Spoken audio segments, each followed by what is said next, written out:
and I'm glad to be here with you all. I think that meetings and like this symposium, where we think about the future of what is really, dear to our heart, higher education. These are celebration moments of what we as colleagues, as scientists, as professors, as teachers, what we do.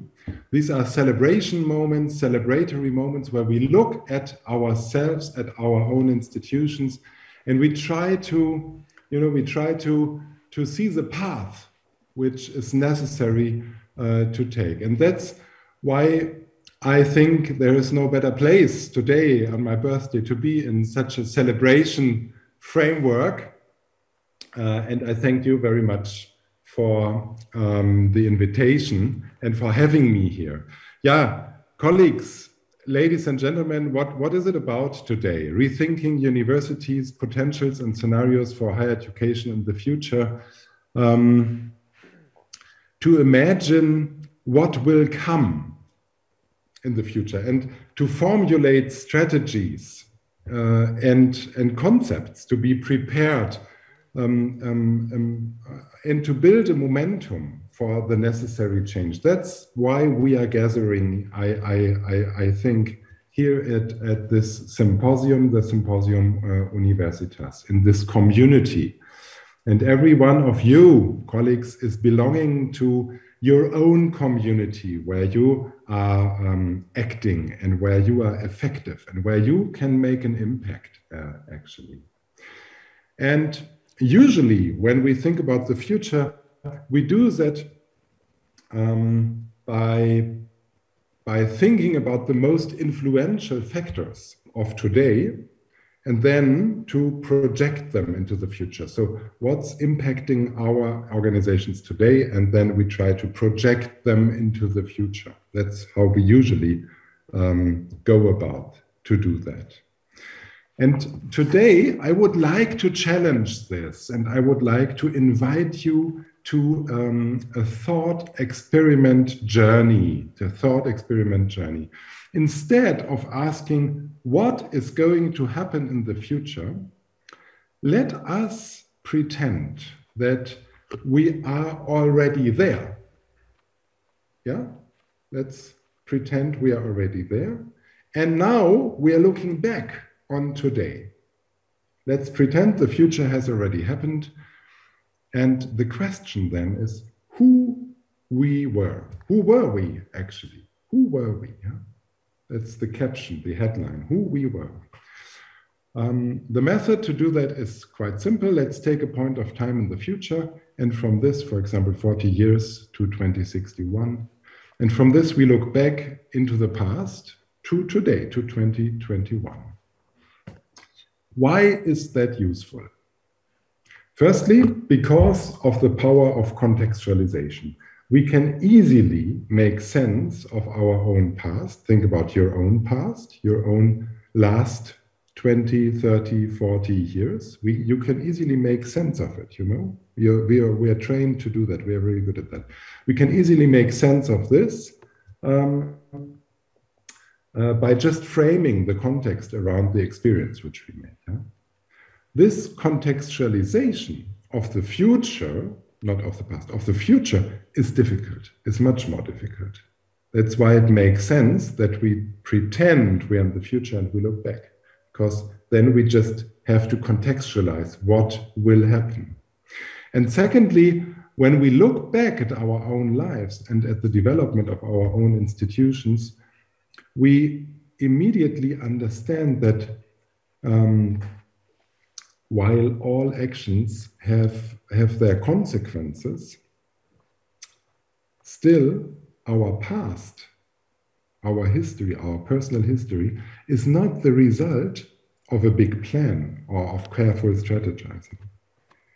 It is rather the result of reactions to often unexpected events, which we often did not even imagine to be possible. COVID is just one of such events, which we didn't plan to have, actually. which is influencing our lives, our institutions, higher education, very, very much. So this is a thought experiment. And we then begin to understand that just like the past, also the future is characterized by the unexpected, the emerging and the unforeseeable. And that's my first hypothesis. The future of higher education is characterized by specifically and foremost and dominantly by the unexpected, by the emerging processes which we are going through, by the unforeseeable. Any education which claims to be future-ready education has to prepare learners to deal with the unexpected. And we have to try to train their judgment, the judgment of our students, to find answers to the question, how do we want to live? How should we live? And think about your own lectures. Think about where you are involved in higher education. How often do we ask these questions to our students in this open, unanswerable way? Yeah, it's an unanswerable question, actually. How do we want to live? How should we live? It's a matter of debate, of reasoning, of ethical competence, of going through ambiguity, yeah, of contextual decision-making.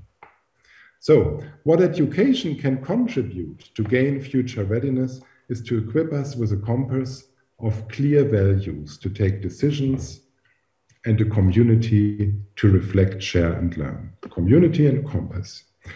That is why today, at the start of my presentation here, I want to invite you to start to think about the future with the same perspective you look at the past. From this position, who we were. To think about who we were allows us to ask the question, was that the future we wanted? So think of today and think from the past back and think, was that actually the future which we wanted? So that's the framework of the next few minutes. I would like to structure the next reflection into three parts. Part one, which I call the emerging future, the future which is now emerging, which is in front of us. I want to look at the future of higher education in a way with a bit a removed and long-term view. What are the overarching broad lines, so to speak? We will also, of course, see and understand what we know. We will see that education in essence always has been a struggle for the next best future. Part two then, I call the current future, which is happening now. This is about capturing what we can perceive today, yeah? What we can view, perceive, and analyze today, but for which we often still have open questions, and we don't know if we will be able to cope with it. But we can see what are the challenges, okay? And part three, which I call the immediate next. The immediate next is about the immediate next future, which we already have on our fingertips. So part one, the emerging futures. And this is a part about this fact, actually, that education has always been a history of ideas. Yeah. So what should education be has always been a matter of debate. It has always been constantly changing. And you can just see that for Aristotle, for example, 2000 years ago was the goal of education was to live a happy life. Yeah, that's leisure, happiness was the goal. Yeah? And then if we move fast forward, 1663, Descartes in his Discours de la Méthode, yeah, die Entzauberung der Welt, und Kant dann auch, then also, yeah, with this idea of enlightenment and emancipation, that education has a role to play to emancipate the individual from societal structures, okay? So, and to see this as, so to speak, the nucleus, the root of innovation and renewing and development of societies. Yeah? And then again, fast forward, Humboldt, for example. For Humboldt, it was important that higher education, that education is contributing to a functioning state, Yeah? That was his connection to making higher education relevant to practice. Practice was understood by him not exclusively, but largely as the state, the matters which are around us, so to speak. So it has always been a matter of debate and a history of ideas what education actually is, what education at large, not higher education, but education at large is. And what we see now emerging on the horizon is that the idea of education is changing again. It is changing to society, to the question, what can education contribute to a society? And the idea behind that, the big idea, if we talk about history of ideas, is this idea of transformation as the future general principle. Yeah? Education needs to go into structures, go into groups, go into societal processes, into societies, into international contexts. Education needs to be relevant to that and needs to be open to contribute and in an interdependent exchange of reflection to learn also from practice. Yeah?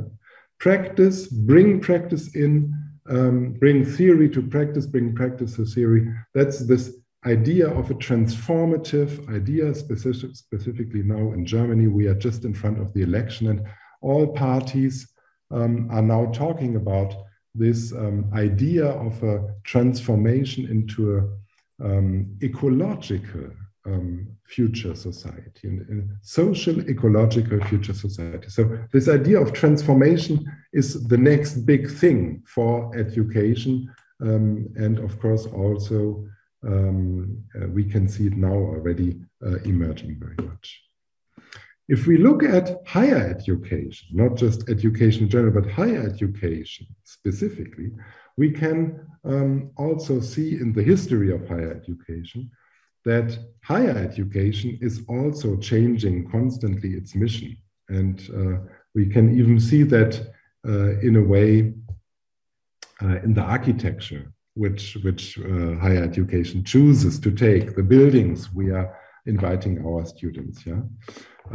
We can see that it's going from a very, very exclusive architecture, that is here the right upper hand campus. The picture right upper hand is the first university campus in Europe. It's Bologna, I think it's 1088.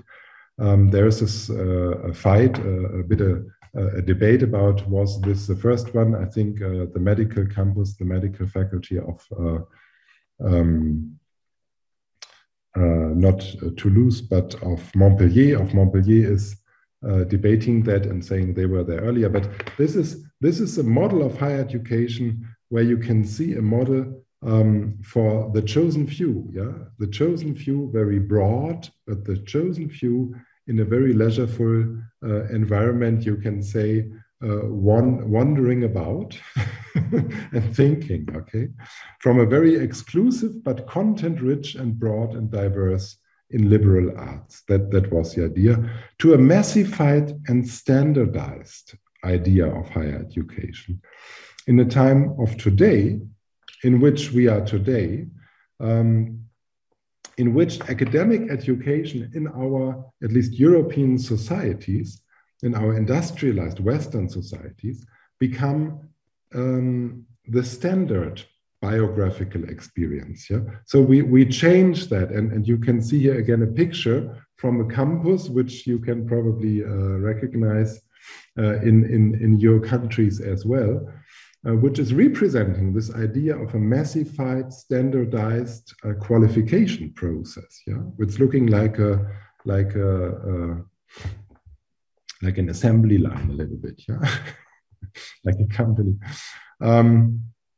So again, now coming in postmodern motives, which lead to a future in which we can also view this in the architecture, these RIP and mix architecture. And you see here the Stata campus of the MIT here on the left side. So diversity is coming back. So the future of higher education can be imagined in an almost utopian way of as inclusive and diverse, catering for individualistic biographies, for individualistic needs. Yeah.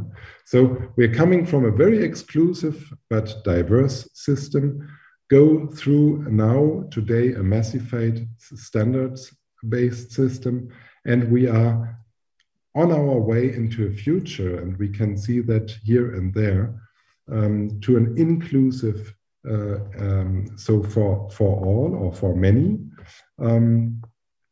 and a diverse system. The discussion which we are leading today about what are the main factors of influence is often centered around the digital. Yeah, often centered around digital transformation, digital technologies, and so on. But when it comes to the future of higher education, my view on this and my, let's say, message to you is that it's important to understand two things. First, the digital is the engine, the catalyst of the process, not the final result. So what is actually then the final result? Yeah? My answer would be future skills, thinking about the future of higher education in a way, what is the goal, the aim? Yeah? And I come to that later. Firstly. And secondly, when we think about the digital revolution, Industry 4.0 and so on, Society 5.0, we have to understand we are not through with the digital transformation yet. We are in the beginning of the digital transformation. Yeah? We are on the verge now of a next society. And we are the ones who are going to have an impact on this next society. This is very, very impressively analyzed by a model, which was published by Dirk Becker, a colleague from the north of Germany, a sociologist and systems theoretician, who shows that the transition process from one leading media, so to speak, to another leading media is always, or has in history always caused huge societal disruptions. He calls them media epochs. He views the history of society under this aspect of media epochs. Yeah? The transition from one epoch to the next epoch, from oral communication to writing, yeah, to literal communication, and from literal to massified, book printed literal communication, and now from book printed massified to digital communication is always causing major societal disruptions, is questioning the current power structures, is questioning the current education systems. Yeah? And this is what we are looking at. And where society took about 60 to 80 years for the last machine industrial age to unfold. Yeah, we can think about that the industrialization, where society needed to develop legal frameworks and to make sense of what does it mean actually to work, and how and needed to develop structures, social structures like unions, for example, and develop a labor market and so on. So this all needed 60 to 80 years in the first industrial revolution. And we are now in the early stages of the digital revolution, and we will still need time to develop these frameworks and these structures. So for higher education, again, this is, so to speak, the aim has to be to equip students in the future with being experts of dealing with the unforeseen, the unknown, training them in dealing with unanswered questions for which there is no answer, but not so much with giving them secure knowledge for a secure future, because this will not be a determined future. It will be the task of us and of our students of the next generation to decide where this will go. Today, we virtually can feel that we are living in a world with limitless possibilities, but without a good idea how to bring it into a sustainable zone. Yeah, that's the challenge. Without having yet found structures, rules, and ideas how to cope. In a society 5.0, higher education needs to focus on transformative skills or vertical literacies, how Otto Schama calls them, from MIT, to enable learners to deal with this unforeseen. So I come to the end of this reflection of the long-term overarching processes which are influencing us today. I come to the end of this first part. And in line with our thought experiment, I want to ask the question, were we the ones who used educational technology in higher education to support transformative literacies, to transform these skills, these future skills? I come to the second part. And this is a snapshot about the current futures. The current future is described usually through trends, through causal reasoning, foresight, through what we expect to happen, actually. What will that be? Let's have a look. And I would like to introduce you to 4 students. The first one is Florence. Florence is just 20 years old, and she wants to start her studies. She has finished school, wants to go to university. And since she has recently joined the Global Changemakers, a group of European environmental activists, she knows she wants to shape the future of society. And she wants to do that by entering through the lion's den. She wants to go to Google. She wants to go to Google because she has this idea. She wants to break the system from inside. Yeah, that's why she wants to cross over to the dark side, so to speak. From conversations, she knows at Google, they are not at all interested in university degrees, but in what we call future skills. So these future skills are about developing a mission rather than making a master. It's a mission rather than a master. Future skills are, for example, things like taking responsibility, taking decisions, being innovative, being creative, being able to work well in international teams, and having ethical competencies. That's what it's all about. So Florence asks herself, future skills, where can I study future skills actually? A second person, Lena. Lena wants to have everything at once. Lena has already started her studies in higher education, and Lena is now finding out more and more that there are interesting courses also at other universities, not just at her own universities. Just courses for her own study interest, not just at her own university, but also at others. Many of these others are also online, and she therefore decides she wants to study in a completely networked way, and she wants to enroll at many universities at the same time. We call this the multi-institutional study model. Lena wants to become a marine biologist, and it should be networked, preferably at universities around the Baltic Sea or at the Mediterranean, and it should be European. But is that possible? Can Lena find this kind of study model today? Then we have Bashir. Bashir is frustrated. Bashir has dropped out of his studies. Somehow he doesn't fit into the system, he feels.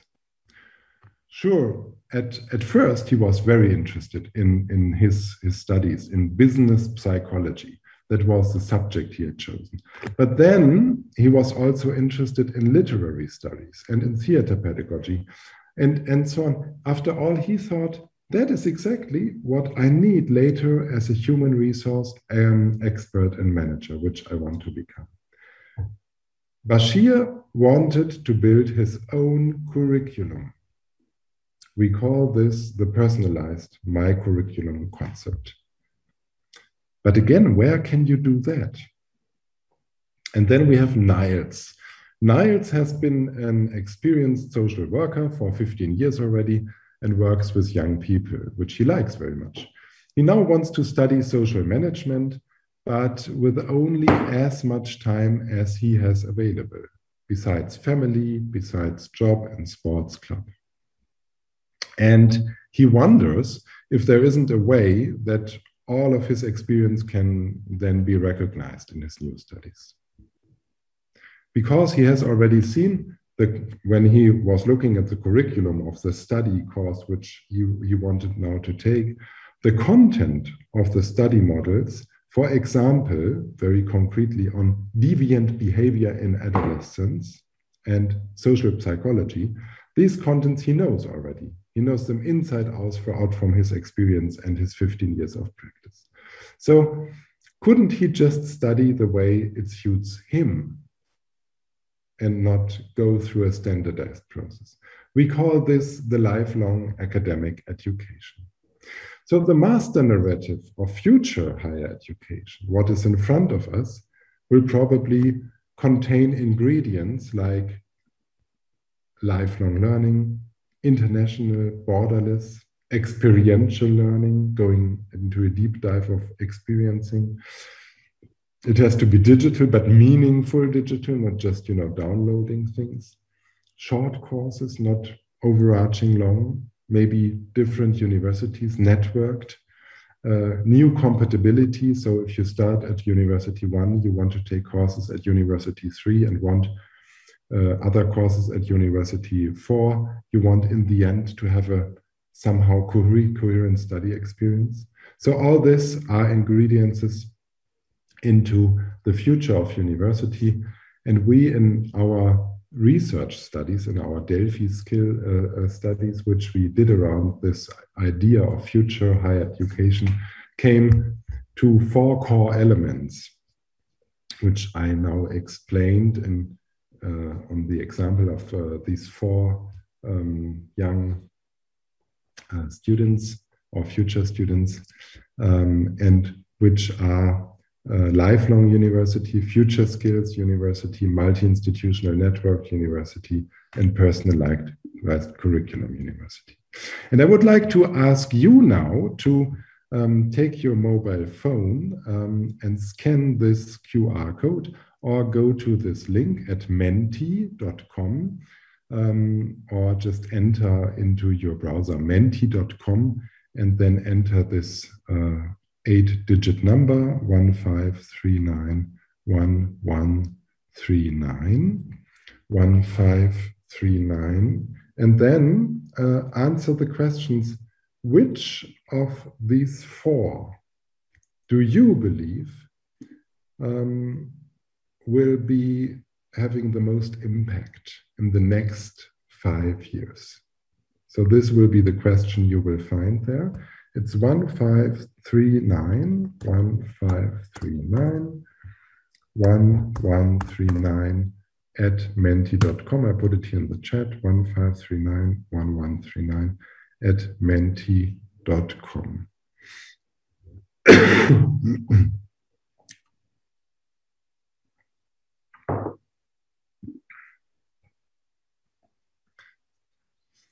So let's take a short while.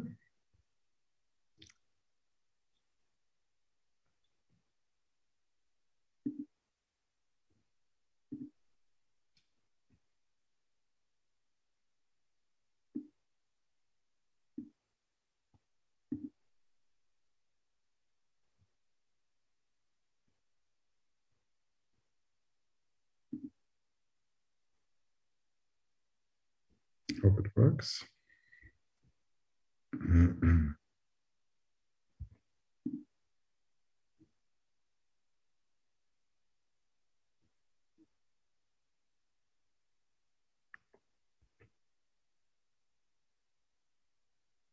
Couldn't be found.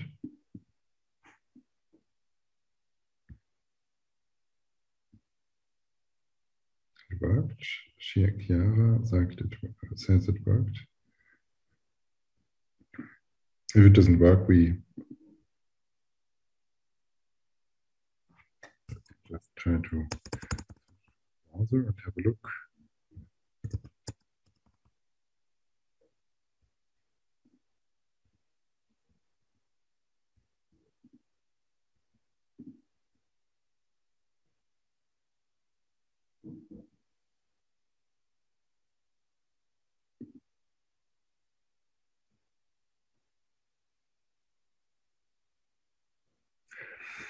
So we have currently 24 participants, which is super. I'm just trying to, now it's working perfect. So let's see. Now, wonderful. Now you can see what you have voted for, super. So the question was, please rank the 4 factors from your point of view according to their influence on higher education in a 5-year period. And I stop now the voting just for time's sake. And you can see that all of them are quite, I think we have 25 votes now, quite equally valued as equally important, with a slight preference for Future Skills University, which is, I think, the most difficult. We have, by the way, published a report from the Delphi study. We have done a Delphi study in which we asked 50 international experts exactly this question as well. And you can find it all open access online at nextskills.org, nextskills.org. Maybe somebody can put it in the chat, where you can read about that. So thank you very much. So again, in line with the thought experiment which I posed at the beginning, the question is, were we the ones who led the coalition to shape future higher education in this very way, which we just talked about? Now coming to part 3, and I need to hurry up a little bit. Part 3 is about the immediate next. So what is really in our fingertips? And we have seen in the survey, which we just did with Mentimeter, that many of you also think that future skills are quite relevant. We've done a lot of studies on that, tried to find out what are future skills. We published a future skills model. And we've published also a portal in which you can find all our data and all our results, open access, cost-free, also the Springer publication and an English Springer publication and another publication, all downloadable as a PDF or free of cost version. It has already been downloaded for over 150,000 times. And where we are quite thankful for, actually. And we also published a series of supporting supplementary materials, for example, videos, which you can find there about the question, what are future skills, an introduction, what is the future skills turn, and so on and so on. We did that just introducing the very, very, very, flashlighty to the research process. Of course, we analyzed the approaches which were out there already. We discussed also, does it really make sense to talk about future skills? Because skills or competencies, action competencies, which is the, let's say, education theory which we are building on, are actually always turned towards the future. It's always about being able to act successfully in an unforeseen future, in an emerging context, which I don't know before. Yeah. So this is what action competency is about, solving complex problems, which I'm not prepared for.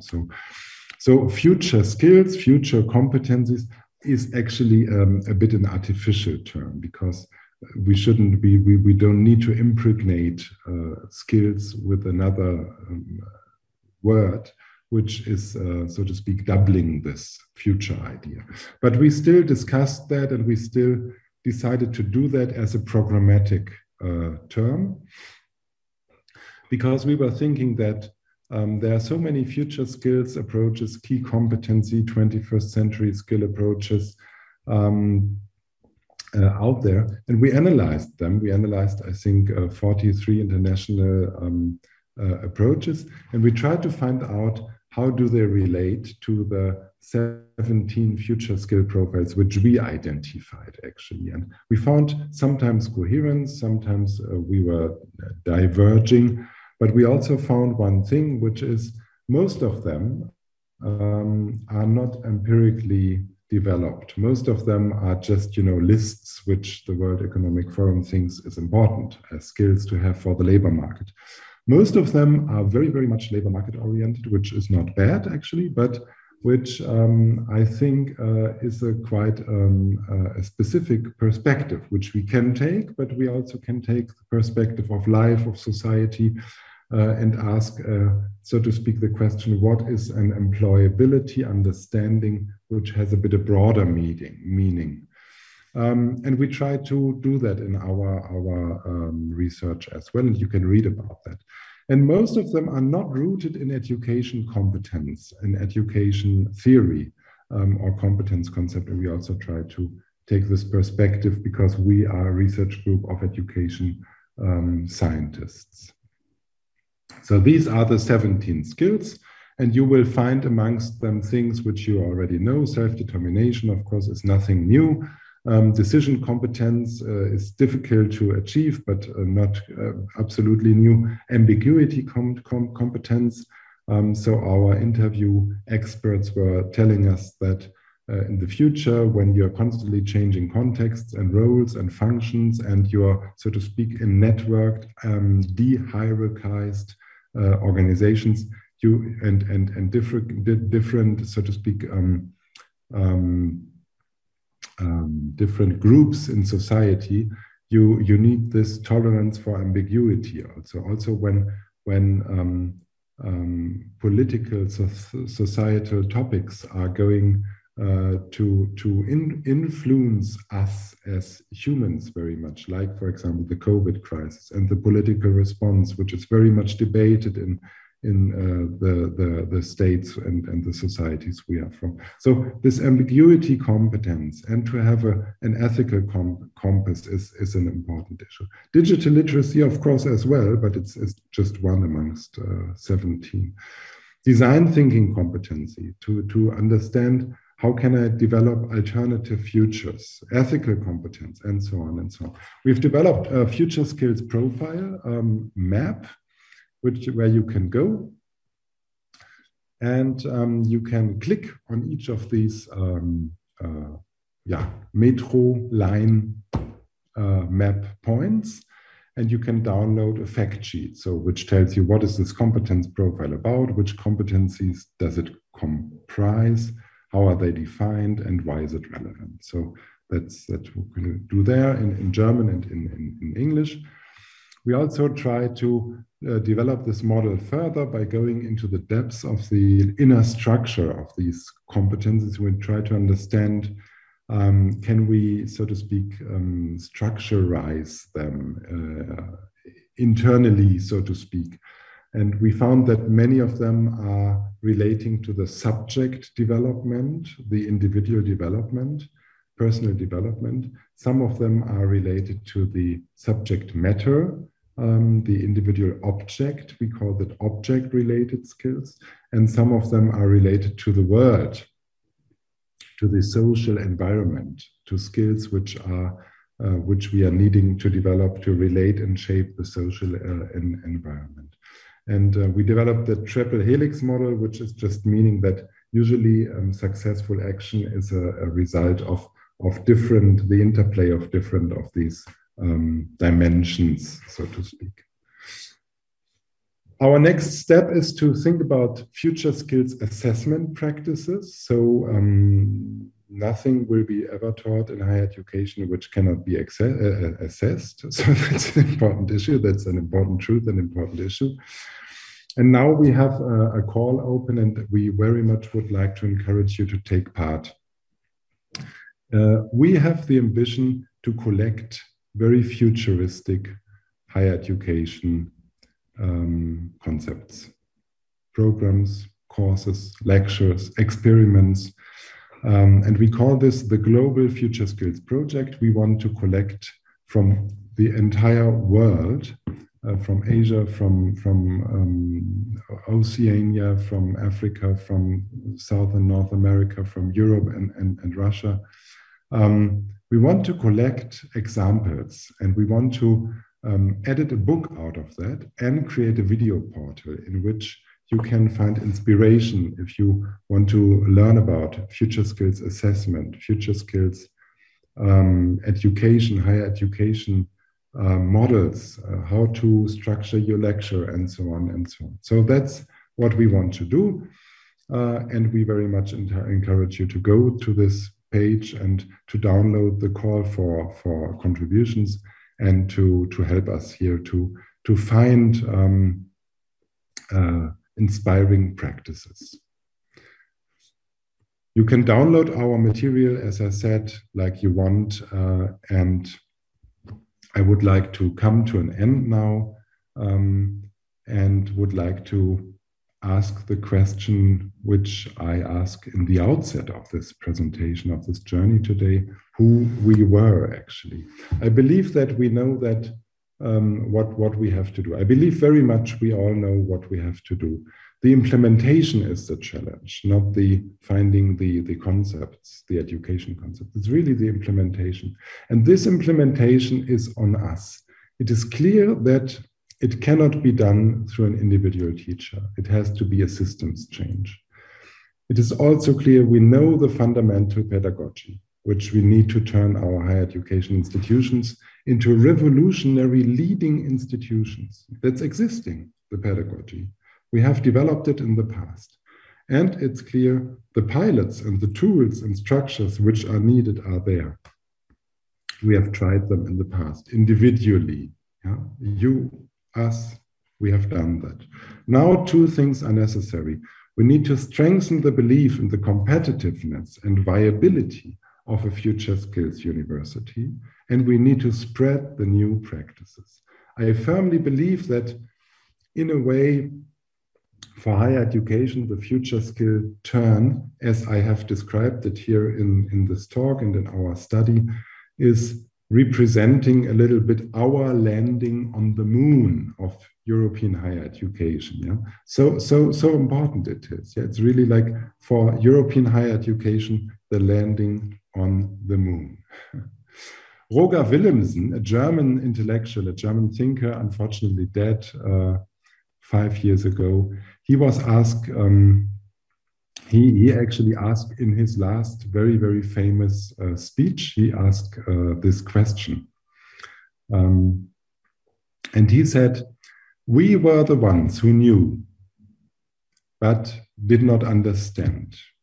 Full of information, but lacking insight. Brimming with knowledge, but lacking experience.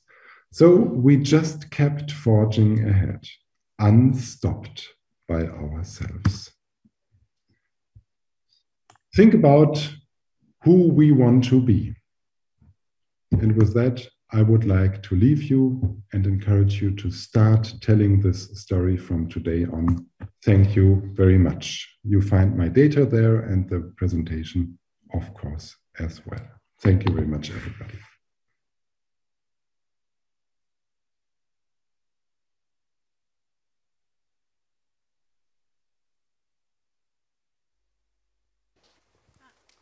Yeah, thank you, Ulf-Daniel Ehlers. Are there any questions? Because he's still here, also there. So if there are no questions, are there any questions online? Kathi? No? Okay, but he's still here, right? Yeah? So I would have a question if we have the time, because he has to leave early. Can you maybe put him on screen? I think I'm on. Yeah, hi.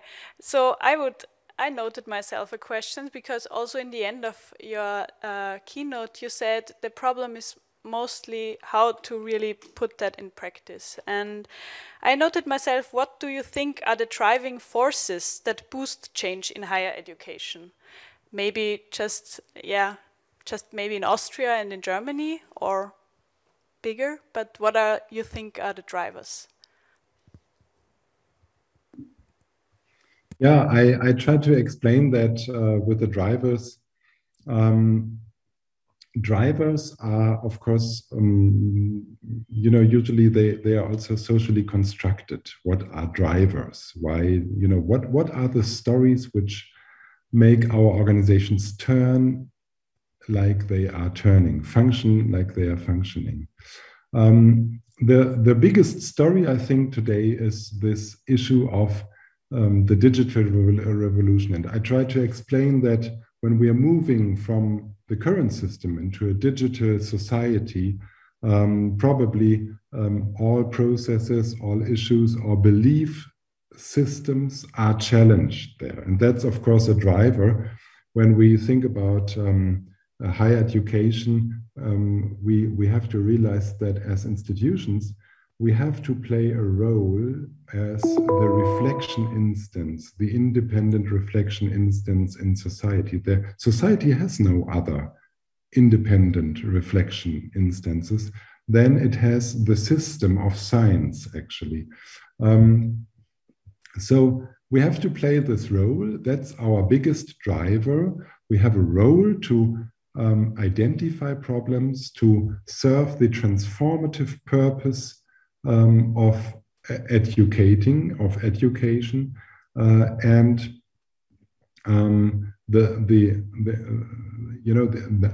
multitude of drivers, which I called on my slide drivers for Society 5.0, are these changes which have to do with digitalization, like different logistics, different demographics, different